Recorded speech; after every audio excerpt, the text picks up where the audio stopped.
This episode is brought to you by the world's first reposado from Tequila Herradura, made with slow-cooked, hand-harvested agave sealed into oak barrels and aged 11 months before being enjoyed in your glass. Experience the world's first reposado, Tequila Herradura. Please drink responsibly. Responsibility.org. Tequila Herradura. 40% alcohol by volume. Imported by Brown-Forman, Louisville, Kentucky. Herradura is a registered trademark. Copyright 2025 Brown-Forman Corporation. This episode is brought to you by Nordstrom. Summer's almost out and fall's calling. Luckily, Nordstrom has everything you need for the season ahead, all under $100. Discover new arrivals from your favorite brands like Mango, Princess Polly, Wave, Free People, BDG, and more. Whether you're planning a last-minute getaway, heading back to class, or refreshing your office looks, you'll find the latest trends and beauty must-haves without breaking your budget. It's easy, too, with free shipping, free returns, and in-store order pickup. Shop today, in stores, and at Nordstrom.com. Hey, I think it's fair to say that social media platforms aren't doing anywhere near enough to protect us from sextortion scams. Well, they're for sure not doing enough to protect the most vulnerable among us. And that's kids from 13 to 18. And this week, we're going to hear from someone who just may be able to shed some light on why things are the way they are with social media platforms and sextortion scams. You've certainly got my attention. Me too. And with that, welcome to What the Hack, the true cybercrime podcast. I'm Adam Levin. I'm Beau Friedlander. And I'm Travis Taylor.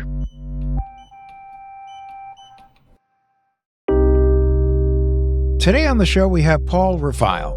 He's an open source intelligence expert who's become a leader in tracking online crime with a focus on sextortion. Paul, I'm curious, how did you get started in this field?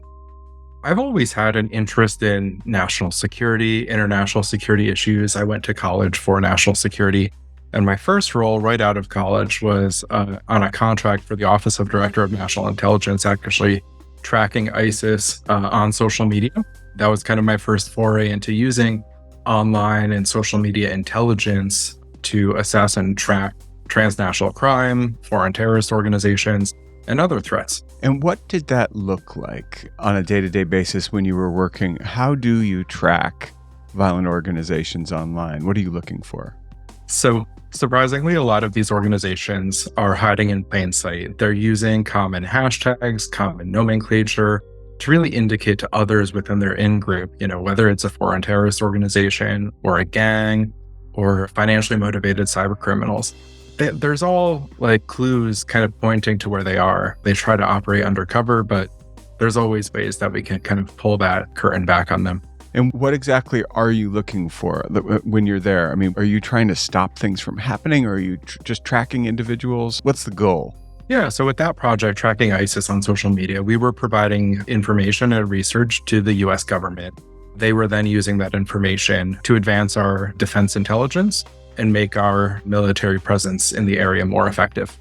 When you're tracking people in ISIS, what sort of information are they posting to social media? Is it details about their personal lives, or is it propaganda about their group, or is it something else entirely? It's a little bit of both. So we would find these groups primarily through the propaganda that they were spreading and sharing, and then of course tracing that back to their own individual profiles, where you can then find more information about geolocation and specific affiliation to subgroups and their day-to-day activities. So they're all just oversharing on social media too then, right? Absolutely, just like us. Your first job in the private sector, what was it? When I entered the private sector, I was a global security intelligence analyst at a pharmaceutical organization, a Fortune 500 company. What does that mean exactly? So if you're an intelligence analyst in the private sector, you are probably monitoring threats against executives. You're probably monitoring elevated risk travel for employees when they go all around the world.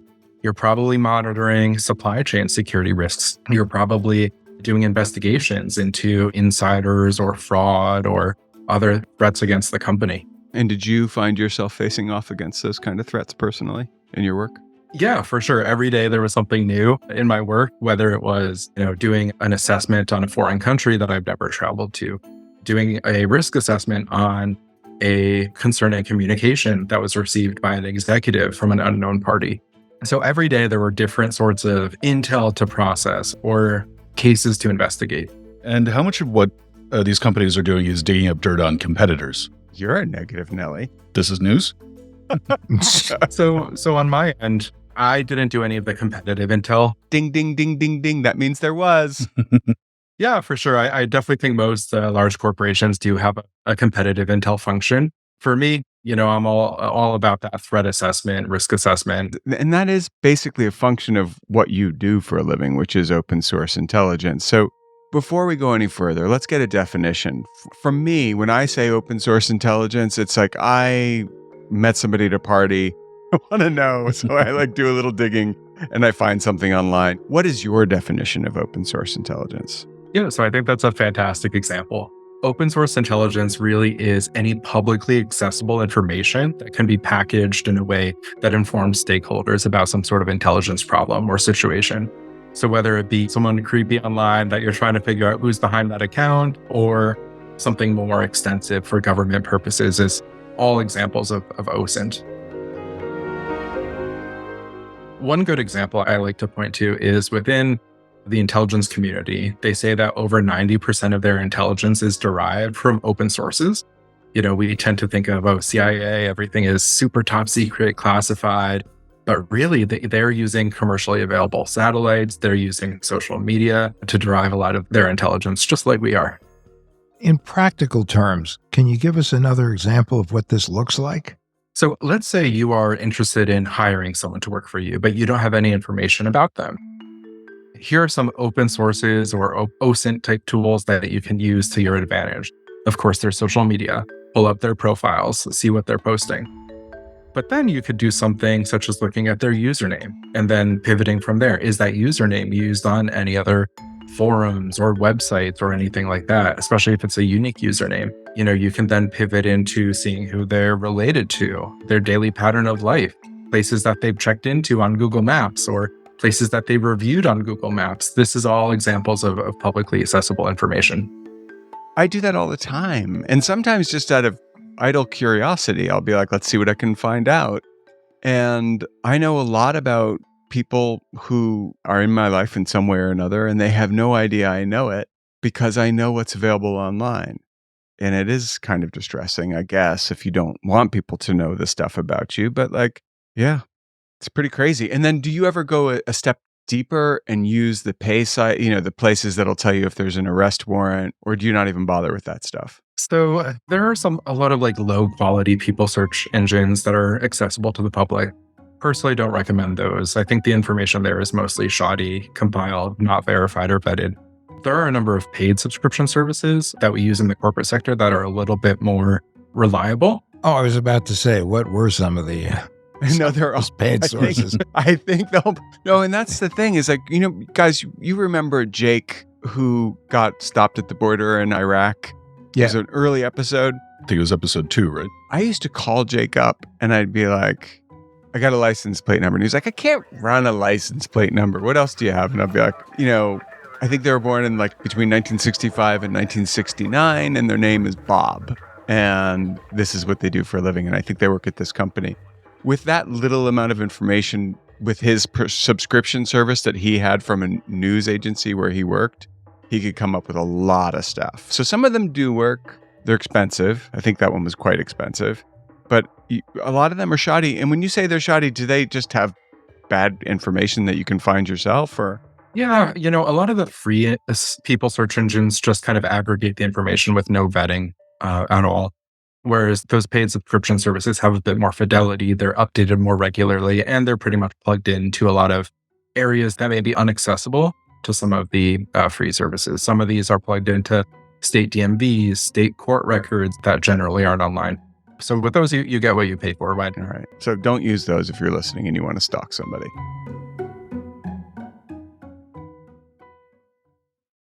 Una silla de masajes puede parecer extravagante. 8 configuraciones diferentes, intensidad ajustable, además es calefaccionado.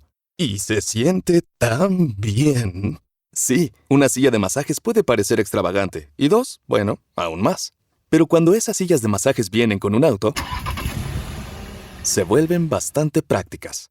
El nuevo Volkswagen Tiguan 2025 con funciones premium como los asientos delanteros con masaje disponibles. Solo parece extravagante. This episode is brought to you by Amazon Prime. From streaming to shopping, Prime helps you get more out of your passions. So whether you're a fan of true crime or prefer a nail-biting novel from time to time, with services like Prime Video, Amazon Music, and fast free delivery, Prime makes it easy to get more out of whatever you're into or getting into. Visit Amazon.com/Prime to learn more.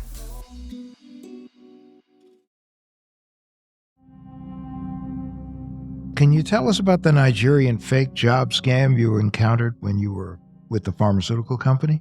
So back in 2017, when I was working for this pharmaceutical company, we kept getting a number of phone calls coming in from the public, from people who were saying that they had a job with the company or had an interview with an executive that was just dropped. And, it was kind of peculiar because we didn't know what was happening, and the company didn't have any of these people within their HR or recruitment records. What we found out was that these individuals were being scammed by Nigerian fraudsters who were actually impersonating the company and then trying to recruit these people into a fake job scam. We found that these criminals were using fake job postings online on websites like Indeed and Upwork, impersonating our company. And actual people were applying for these jobs, sending these fake recruiters their information, banking information, personal information. At the same time that these phone calls were coming in from job seekers who thought they had jobs with our company, we were noticing fake job postings for our company online, and they weren't affiliated with our company. But now we had kind of two pieces of intel starting to come together. Maybe these things are related. So what we did, like any practical investigator, we went undercover and we applied for one of these fake job postings that was using our company's name. We went through the job process. It was a very intense one-day interview over Google Hangouts via text chat only. That should have been red flag numbers 1 and 2. But ultimately, we were asked for our information. The scam didn't end there. There was a further financial component to it as well. So as we got through the process, we were quote unquote hired to do the job. And the recruiter told us, hey, we're going to send you a check for $5,000. $2,000 is for your startup equipment. You're going to purchase a laptop, your phone, etc. And $3,000 is just for you. You can keep that. You can hold on to it. That's your startup bonus. So these job seekers were getting checks from this recruiter, and they were asked to deposit these checks and then transfer $2,000 to another account, and they would keep $3,000. As it turns out, this check was fraudulent to all these job seekers. And 24 to 48 hours later, the banks would find out, they would cancel the check, and these job seekers were out of that $2,000 or $3,000 that they had already transferred to the criminal. Were you able to track down the scammers at all? Yeah, interestingly enough, we actually were able to look at the metadata of one of the Word documents they sent us. We looked at who that Word document was edited by, and it had a very distinct name in that field. We searched that name on Google, and there's only one individual or entity that matches this person in all of the internet. What made it evident that he was involved in scams? Was he bragging? Was he just sloppy? What were the telltales?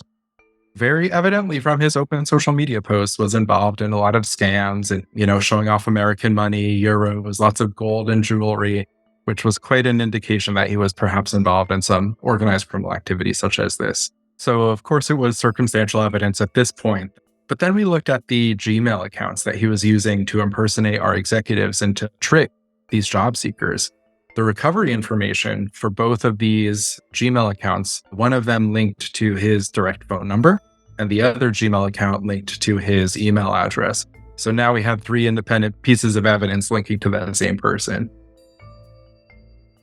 We've heard a lot about the Yahoo Boys from past guests, and the other group in Nigeria we've heard a lot about has been Black Axe, most recently from a Secret Service agent who's stationed in South Africa. How do you know when you're dealing with one organization versus the other? Are there telltale signs, or is it just sort of tracking back an individual with a known association or something else?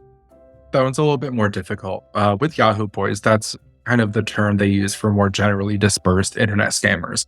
Whereas Black Axe is an organized group.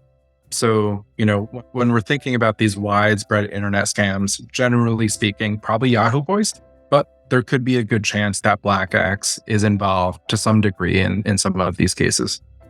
We've heard about a lot about the Yahoo Boys, and we know that one of the things they're doing now is literally publishing scripts online, guides to how to commit various crimes.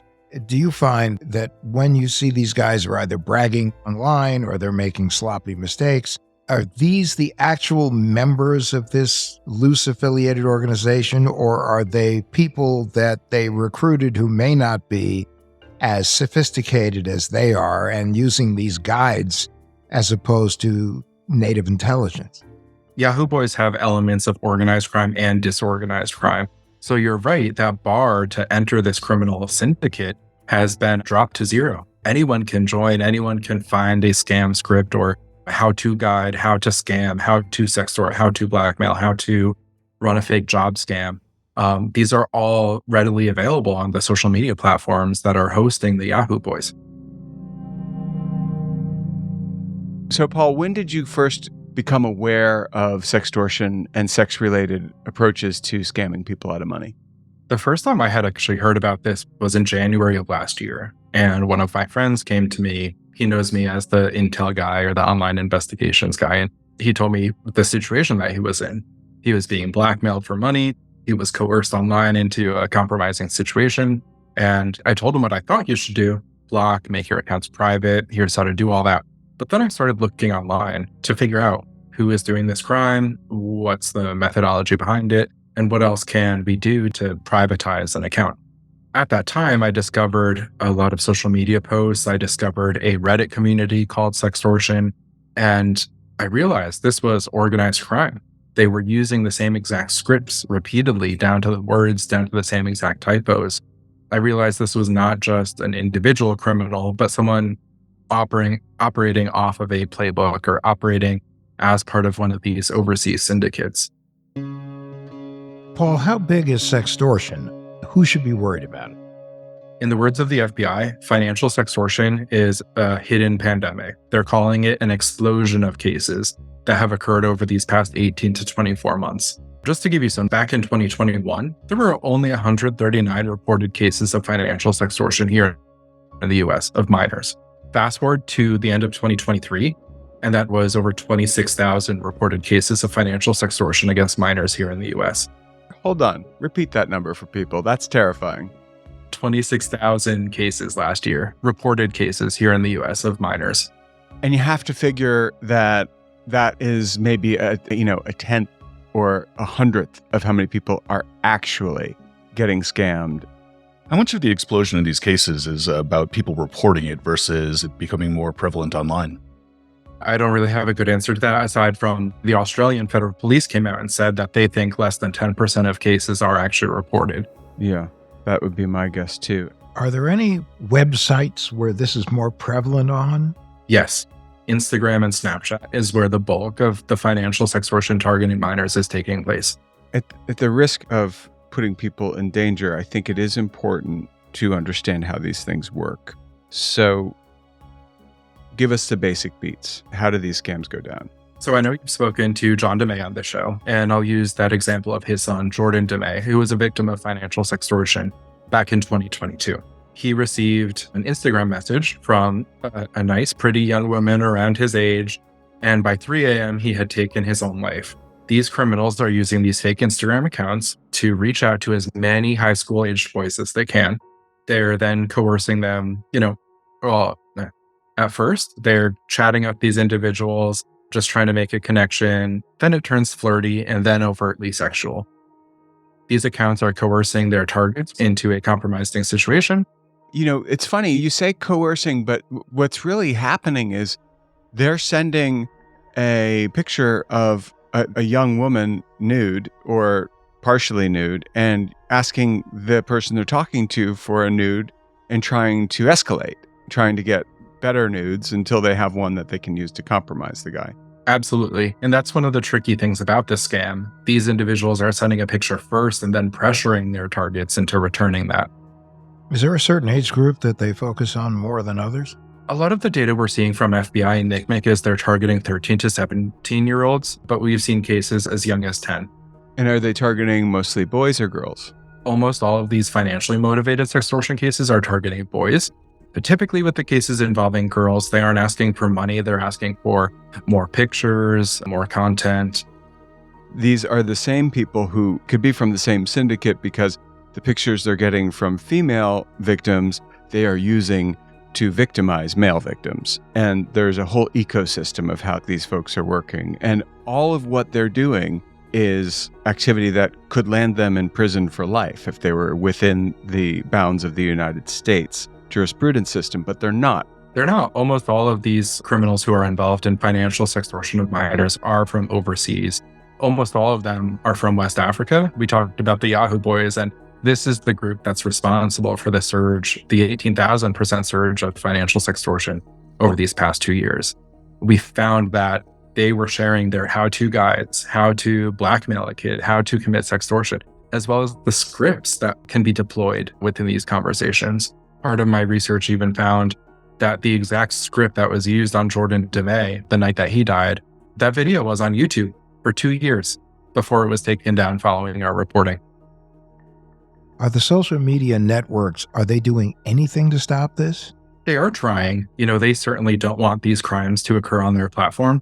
Some would say that they aren't doing enough. A lot of folks are criticizing the social platforms. They've had 2 years to really curb this activity, not only stopping the spread of these scripts and how-to guides, but also deplatforming the Yahoo Boys from their services. Instagram, for example, just recently came out to announce that they were going to blur nude images that are sent via DM to teens. Others say that, that's certainly not going far enough. That would actually deter or stop sextortion criminals. No, because they can just move you off to WhatsApp or Signal or Telegram. Or just tap the photo to unblur it. I thought they were permanently blurring them, or is that right? There's a tap to unblur. So here's a bigger issue, which is that we know from sex abuse imagery, child sex abuse imagery, that Facebook and other social media networks have long known the signatures of a lot of the files that are being circulated, and they don't stop them. They could stop that. They're not putting money to that.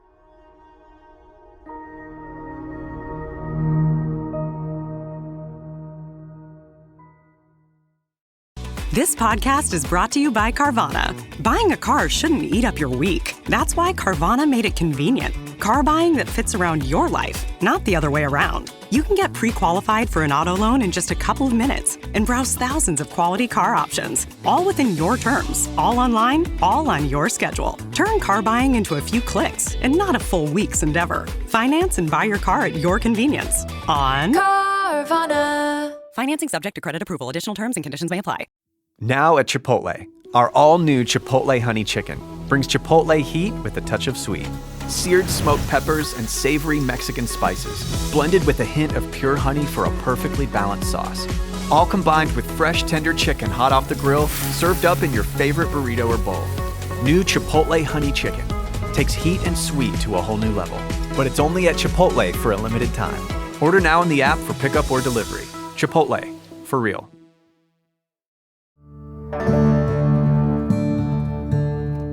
So I was recruited to work at Meta to work on their human exploitation investigations. After my research went public in January, speaking about the vast network of Instagram accounts that were sextorting these teens, I would be charged with investigating sextortion on Meta's platforms, as well as other crimes like human trafficking. The research institute that I was part of hosted a webinar to combat the surge of financial sextortion.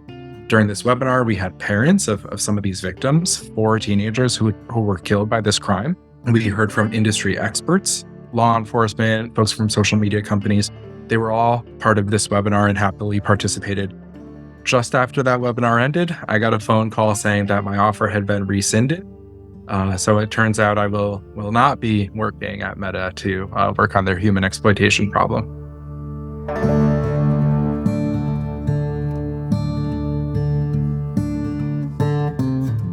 How many people does Meta have dedicated to investigating crimes on their platforms? I don't know, but Meta says that they have 40,000 workers employed on safety-related issues. And your job would have been specifically what on a day-to-day basis? My job would be investigating the criminals and the accounts that are behind a lot of the sextortion, the human trafficking, really the worst of the worst crimes that are happening on these sorts of platforms. Tell us about your report. So after I became aware of the surge of financial sextortion and started linking this to Nigerian organized crime, I brought this research to the Network Contagion Research Institute. They're a small nonprofit research institute located in New Jersey, but they've previously done work on online harms, social media, disinformation, organized crime, etc. So I thought they were the perfect group to really elevate this issue.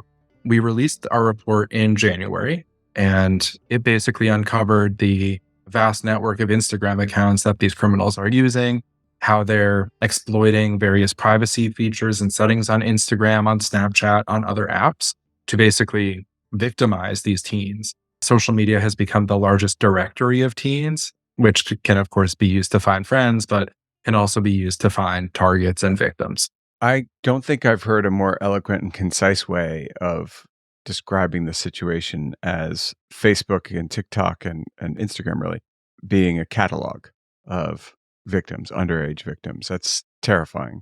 Would your role, I assume that this role isn't the only one that's ever going to be offered to you in this kind of capacity, and you could be of a great help to a lot of organizations who are fighting this problem. What does a day-to-day situation look like for the person in this role? Are you actually flagging real-time situations or trying to create protocols to make those real-time situations not happen? I don't have a good answer for that. From what they told me in the interviews, it was going to be a bit of both. But ideally, let's say you wake up tomorrow and you are king of internet safety, and your first proclamation is no more sextortion. What are you doing? We have to tackle this using a couple different approaches. We can't arrest our way out of this crime, but what we can do is try to make these social media platforms safer. What we know, for example, is that the primary source of leverage that these criminals are using are their victims' Instagram friends and follower lists. As soon as that photo exchange happens, the blackmailer says, hey, I have your nudes. I have everything needed to ruin your life. I've screenshotted all your followers and your following. I know who your friend groups are. I'm going to send this to every single person on these lists, unless if you send me $300 right now. So right away, Instagram can take this leverage away by making teens' follower and following lists always private by default. Because the moment that teen accepts a scammer's follow request or a connection request, their entire social network is compromised. There's no way to keep those private on Instagram once you accept that request. So there's certain things like that I think we can approach with the social media platforms to make them safer. Then we've also do have to take that law enforcement approach. For the 26,000 reported cases here in the US last year, there's been 3, 4, 5, 6 arrests. That's certainly not enough. So I think we're starting to see some hope with law enforcement to prosecute some of these transnational organized crime, specifically working in partnership with authorities in Nigeria, Cote d'Ivoire, and other locations. Yeah, I mean, so it sounds to me like we're paddling up a river without a canoe or an oar. It sounds like we're just drowning in the river. And the result for me is like, if I walk away from this conversation, I'm going to feel like not a heck of a lot is being done right now to remedy this. And when you talk about making underage users' profiles default to private, all someone has to do is lie about their age. And then you have the whole issue of Finsta accounts, which are set to private, obviously. But that doesn't stop a teen from accepting a follower on their Finsta who seems cool or weird or whatever.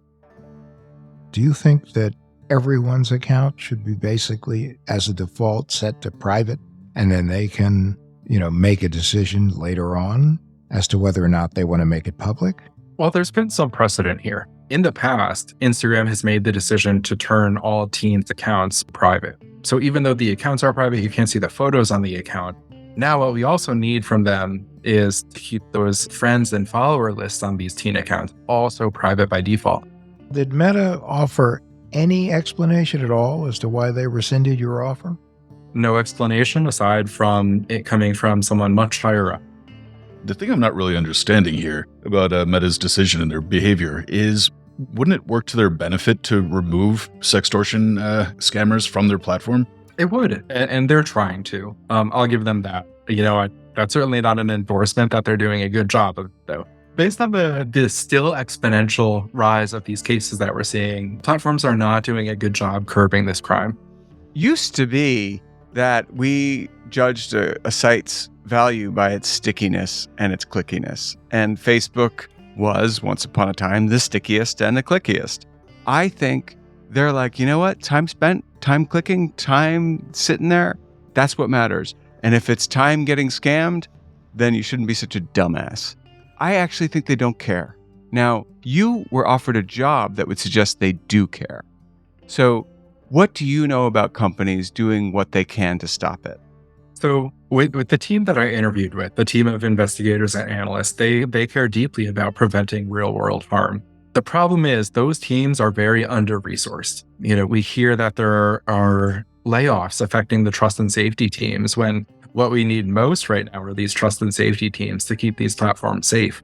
And I think platforms in general, these are the folks who are taking down networks of accounts when the company, their primary goal is to increase their monthly active users. So unfortunately, it does seem that these trust and safety teams do get the short end of the stick and don't get the resources that they need.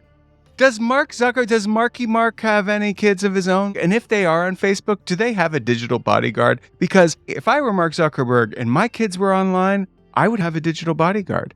There's so much more that these companies can do to verify accounts, to take down scam accounts, to detect these criminal accounts. And the scary thing is, I've reported a bunch of these accounts. I've gone through the scam as, a potential victim with some of my decoy accounts and my research accounts on Instagram.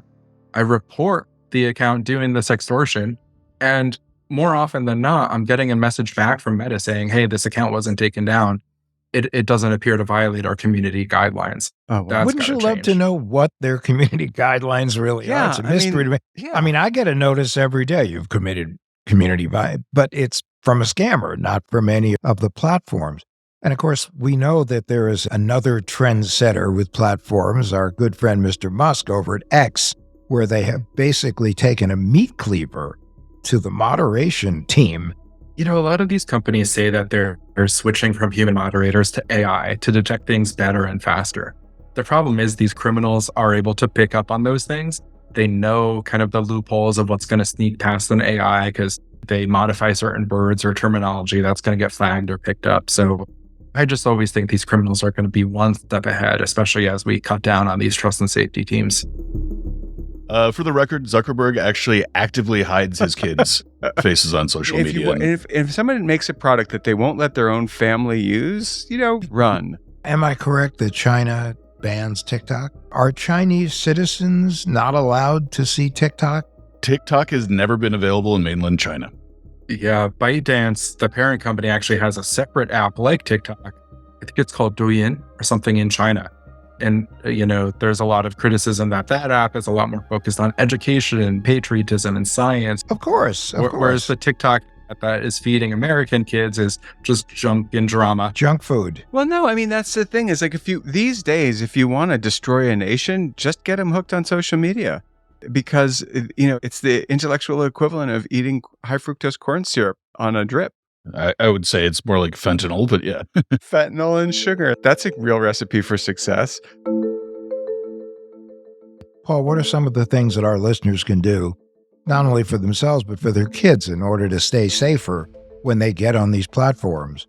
So I think the first thing is having these conversations, exactly like we're doing today. So parents, I'm sure, always tell their kids, don't send a nude picture, don't send, photos to strangers you meet online. I think there needs to be a follow-up to that, where if it happens or if something happens, let me know, you can come to me, it'll be okay and we'll fix it. I think there's a lot of stigma around if someone is scammed or conned online, they don't want to reach out, they don't want to talk to somebody. And if it's been fully ingrained in their mind, never, ever, ever do this, then it may be tough to go to a parent when this does happen.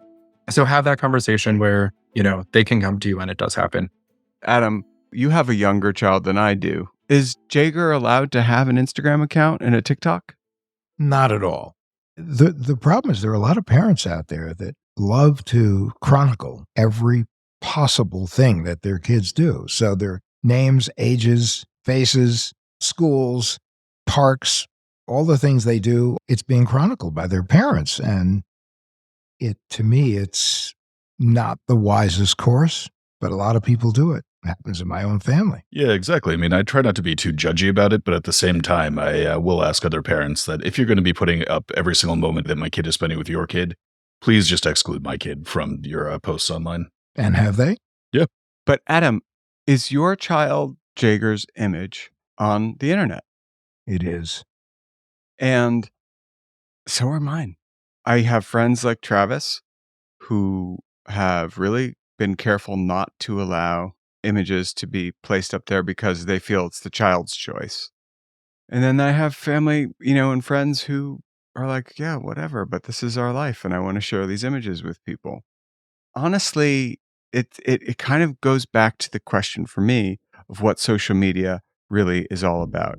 It's all about connection and sharing with people. But from the social media's account, it's all about making money, and they're at cross purposes. So, we're living in a day and age where free means exploitation. Honestly, that's kind of what it means at the end of the day. But that's why if you're going to live in that kind of an open environment, which many families do, then you have to instill in your kids a willingness, if there's any issue whatsoever, that they come to you. We had a friend whose son got caught up in a sextortion scam, and he went to his mom, and the two of them worked his way through it, and he didn't end up harming himself, and he got out of it. Yeah, and that's Paul's whole point, is that, keep the lines of communication open. You have to say to your children, no matter what happens, you come to me, no judgment, just let me know. Whatever it is, we can make it better. Paul, I got to ask you, what's your best advice? I don't have kids. If I were to, make a recommendation, it would be just to keep these conversations open. It's no longer just this stranger in a scary white van you have to worry about. It's these people on social media who are using catfish accounts. It's these financially motivated transnational organized crime groups. It's these, scam syndicates from all parts of the world. And, on social media, you should be very wary of anybody who approaches you out of the blue. Even if they say that they know you or have mutual friends in common, be wary of any stranger who tries to make contact with you. And then you have one other trend, which I find very dangerous, is the whole nudification trend. You can be a completely innocent picture of a young person online, and they use AI, and all of a sudden it's a naked picture of that person, or allegedly a naked picture of that person. So you're right. A lot of these apps traditionally have been used to target women and make sexually explicit content from their photos. We're also seeing this now being used on the criminal front, with the organized crime groups extorting these teens, boys and girls, and they're taking these photos, nudifying them, and then using that to then extort money from these victims. In these cases, it is a lot easier for the victim to block that perpetrator and then stop communicating with them, versus in these other cases where it's more that traditional sextortion. They're on the hook, they have an authentic photo. And in those cases, the victims tend to be a bit more scared and potentially willing to pay in those scenarios. Have you seen a lot more international cooperation through law enforcement and nonprofit organizations in order to find the bad guys and do something about it? Yes, thankfully. There's been a little bit of movement in this space, but I think we have a lot more to go. Some examples here. With the Jordan DeleteMe case, those criminals were extradited from Nigeria several months ago, stood trial in Michigan, but they pled guilty before the trial started. So we do have successful adjudication now in this case for Jordan DeleteMe. There are a couple other trials and indictments and extraditions ongoing, but I think these need to accelerate because there's a lot more of these criminals out there. The U.S. Department of State has now entered the fight against sextortion, and they are deploying a cybercrime advisor to Nigeria to combat the prevalence of fraud, scams, internet crimes, as well as sextortion targeting Americans. That cybercrime advisor, their role will be to coordinate international relations between the U.S. and Nigeria, and also help investigate some of these more high-profile cases and networks. What, if anything, do we know about the psychology of these scammers? Aren't they just garden variety sociopaths? Maybe. I mean, it seems to be a sort of a different type of person. In one case, if you're able to, scam some out of a couple of $100 online, that seems to be a very, very, very different order of magnitude than someone who is approaching a child online and potentially running the risk of them hurting themselves. I'm going to tell you, like, Paul actually has a master's degree from Harvard. And I guarantee you, when he was getting that master's degree, they did not have a lab with 20 Nigerian scammers in it for them to study. They didn't have it. But aren't some of these scammers people who have been human trafficked and their lives are at risk? Even if they're the employees of sociopaths, if your job is to do this on the daily, you will become a sociopath. You become what you do. And so it's a bleak situation.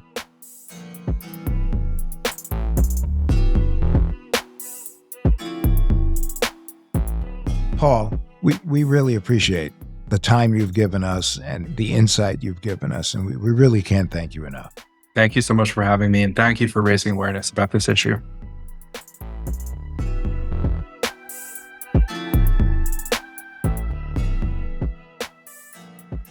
You know, it kind of feels like we just did the tinfoil swan.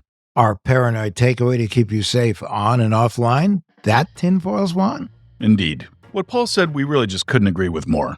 No matter what happens online, you gotta talk about it. Yeah, the problem with online crime, and it's something we've discussed over and over and over again, is that so much of it goes unreported. It's happening in secret, and people are suffering as the victims of it in secret. Whether you talk about it with your kids, your family, your friends, you got to have the conversation. The bottom line is, if you get hit, you gotta ask for help. And that's our tinfoil swan.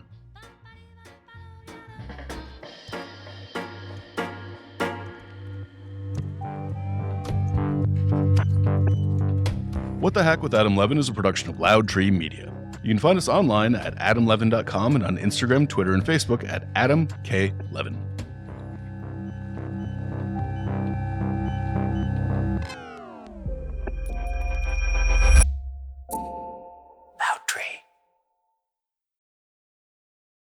Behind every empire are the people history tried to forget. Lost Roman Heroes tells the stories of the remarkable characters who shaped Rome from its mythical beginnings to its final fall.